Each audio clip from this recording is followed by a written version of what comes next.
പക്ഷെ ഒരു പരാജയം കാണുമ്പം നേരെ വെള്ളത്തിൽ ചാടി ചാവുക, ഇല്ലെങ്കിൽ കയറെടുത്ത് തൂങ്ങിച്ചാവുക. ചില 125 കുട്ടികളാണ് കഴിഞ്ഞ കൊല്ലം സൂയിസൈഡ് ചെയ്തത്, പരീക്ഷ തോറ്റെ. അത് ശുദ്ധ വിവരക്കേടാണ്.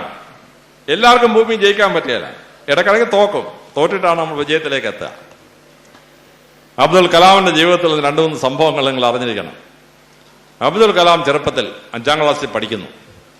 അദ്ദേഹത്തിന് സാറ് വന്ന് അവനോട് പറഞ്ഞു, എടോ നിന്റെ പേര് വലിയ ആളാവാൻ തടസ്സമുള്ളൊരു പേരാണ്. അയാളുടെ ശരിയായ പേര് ഔൾ പക്കീർ ജലാലുദ്ദീൻ AJ എന്നായിരുന്നു. സാറ് പറഞ്ഞു, ഈ ഔൾ പക്കീർ ജലാലുദ്ദീൻ വായിക്കൊള്ളുന്ന പേരല്ല, അതുകൊണ്ട് അതിനെ ഇനിഷ്യലാക്കി മാറ്റാൻ പറഞ്ഞു. ഔൾ പക്കീർ ജലാലുദ്ദീനെ APJ എന്നാക്കി. അയാളുടെ ഇനിഷ്യലായിരുന്നു AJ, അതിനെ എക്സ്പാൻഡ് ചെയ്ത് അബ്ദുൽ കലാം എന്നാക്കി. അബ്ദുൽ കലാം എന്ന് പറഞ്ഞാൽ ഒരു ആരോഹണോ ഒരു അവരോഹണോ കാമ്പോജ് രാഗം പോലെയാണ്, പറയാനൊരു രസമാണ്. അപ്പൊ owl Pakir Jalaluddin AJ APJ Abdul Kalam ആക്കിയത് അയാളുടെ ജീവിതത്തിൽ വീഴാനുള്ള പ്രധാനപ്പെട്ട കാരണങ്ങളിലൊന്നാണ്. അവന്റെ ഗുരു അവനോട് പറഞ്ഞു, നീ കൊച്ചു രാമേശ്വരത്ത് ഉൾക്കൊള്ളാൻ പാടില്ല, നീ വളർന്ന് വലിയ നിലകളിലെത്തണം, നീ മദ്രാസിലെങ്ങാണ്ടും പോയി പഠിക്കണം. കലാം പറഞ്ഞു, പൊന്നു സാറേ, ഞാൻ ദിവസവും പത്രം ഇട്ടിട്ട് എനിക്ക് ദിവസം മാസം 1 രൂപ കിട്ടും ഒരു വീട്ടിൽ നിന്ന്. അത് ഉപയോഗിച്ചിട്ടാണ് ഞാൻ ഫീസ് അടയ്ക്കുന്നത്.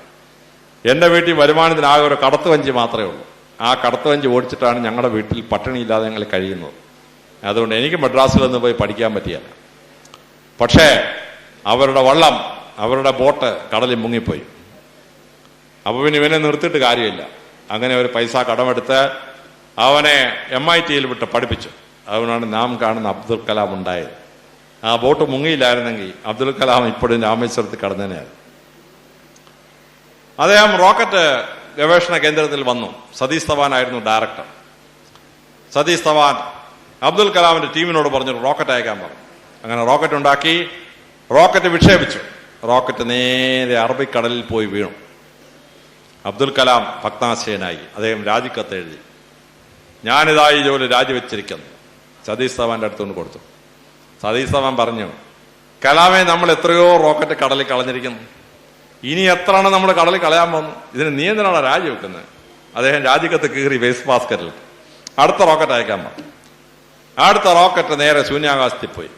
സതീഷ് ധവാൻ പത്രസമ്മേളനം വിളിച്ച് പറഞ്ഞു, ഈ വിജയത്തിന്റെ ശില്പി എന്റെ കീഴിൽ ജോലി ചെയ്യുന്ന APJ അബ്ദുൽ കലാം എന്നൊരു എഞ്ചിനീയറാണ്. അന്നാണ് നമ്മൾ ആദ്യമായി അബ്ദുൽ കലാമിന്റെ പേര് കേട്ടത്. നേരെ മറിച്ച് ആ രാജിക്കത്ത് സതീഷ് ധവാൻ അക്സെപ്റ്റ് ചെയ്തിരുന്നെങ്കിൽ അബ്ദുൽ കലാം നമ്മൾ കേൾക്കുകയില്ല. ഈ സംഭവം വിവരിച്ച ശേഷം അബ്ദുൽ കലാം പറയുന്നു, ഫെയിൽ എന്നൊരു വാക്കില്ല. ഫെയിൽ എന്ന വാക്കിന്റെ അർത്ഥം പരാജയമെന്നല്ല. ഫസ്റ്റ് അറ്റംപ്റ്റ് ഇൻ ലേണിംഗ് എന്നാണ് ഫെയിലിന്റെ ഫുൾ ഫോം. ഫെയിൽ എന്ന് വെച്ചാൽ പരാജയമല്ല. ഫസ്റ്റ് അറ്റംപ്റ്റ് ഇൻ ലേണിംഗ് എന്ന 4 വാക്കിന്റെ ആദ്യ അക്ഷരമാണ് ഫെയിൽ. അബ്ദുൽ കലാം കേന്ദ്ര ഗവൺമെന്റ് പ്രപ്പോസൽ അയച്ചു DRDO ഉണ്ടാക്കാൻ, defence research and development agency. ആ പ്രപ്പോസൽ കേന്ദ്ര ഗവൺമെന്റ് റിജക്ട് ചെയ്തു. അബ്ദുൽ കലാം 3 ദിവസം ഉറങ്ങിയില്ല. ഭ്രാന്തനെ പോലെ അങ്ങോട്ടും ഇങ്ങോട്ടും മുറിയിൽ നടക്കുക, ഓഫീസിൽ പോകുന്നില്ല, ഉറങ്ങാൻ പറ്റുന്നില്ല. കൂട്ടുകാർ പറഞ്ഞു, നീ എന്തിനാണ് ഇങ്ങനെ നടന്ന് വട്ടമടിക്കുന്നത്? കേന്ദ്ര ഗവൺമെന്റ് 4 ഒബ്ജക്ഷൻ പറഞ്ഞു. നീ ആ ഒബ്ജക്ഷൻ ക്ലിയർ ചെയ്തിട്ട് പ്രപ്പോസൽ വീണ്ടും വായിക്കാൻ പറഞ്ഞു. അബ്ദുൽ കലാം ആ 4 ഒബ്ജക്ഷൻ ക്ലിയർ ചെയ്ത് പ്രപ്പോസൽ വീണ്ടും വായിച്ചു. ആ പ്രപ്പോസൽ ഡൽഹിയിൽ ചെന്നു ഇന്ദിരാഗാന്ധി കണ്ടു. ഇന്ദിരാഗാന്ധി സതീഷ് ധവാനെ വിളിച്ച് പറഞ്ഞു, ഈ എഞ്ചിനീയറെ എന്റെ അടുത്തോട്ടൊന്ന് അയക്കുക.